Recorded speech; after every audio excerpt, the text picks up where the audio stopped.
BNP chairman ও প্রধানমন্ত্রী তারেক রহমানের ছেড়ে দেয়া আসন বগুড়া ৬-এর উপনির্বাচনে প্রায় ৭৭,০০০ ভোটের ব্যবধানে বিজয়ী হয়েছেন ধানের শীষের মনোনীত প্রার্থী রেজল করিম বাদশা। তার নিকটতম প্রতিদ্বন্দ্বী দাড়িপাল্লার আবিদুর রহমান সোহেল পেয়েছেন ৫৭,১৫৯ ভোট। বৃহস্পতিবার শান্তিপূর্ণ পরিবেশে ভোট গ্রহণ শেষে একের পর এক ফলাফল আসে রিটার্নিং অফিসারের কার্যালয়ে। ভোট গণনা শেষে রাত ৯টায় বেসরকারি ফলাফল ঘোষণা করেন রিটার্নিং কর্মকর্তা ফজলুল করিম।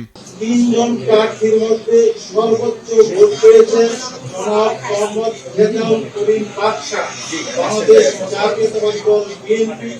আমি শেষ প্রতি তার প্রাপ্ত ভোট ১,৩৩,৯৩১। ফলাফল ঘোষণার পর সাংবাদিকদের মুখোমুখি হন নবনির্বাচিত সংসদ সদস্য।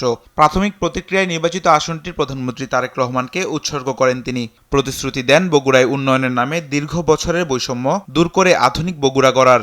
আজকের যে ফলাফল, আজকের যে এই বগুড়া সদর আসন, সেটি আমি মাননীয় প্রধানমন্ত্রীকে জনাব তারেক রহমানকে আমি উপহার দিতে চাই।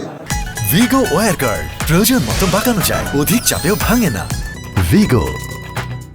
২০ বছর বগুড়ার জনগণ, বগুড়ার মানুষ যে বঞ্চিত ছিল, অবহেলিত ছিল, বৈষম্যের শিকার ছিল, সেটি থেকে বগুড়াকে একটি আধুনিক বগুড়া আমরা রূপান্তর করতে চাই। অন্যদিকে শেরপুর ৩ আসনের ভোট গণনা শেষে ১,১৯,০৬৬ ভোটের বিশাল ব্যবধানে জয়লাভ করেন বিএনপি মনোনীত ধানের শীষের প্রার্থী মোহাম্মদ মাহমুদুল হক রুবেল।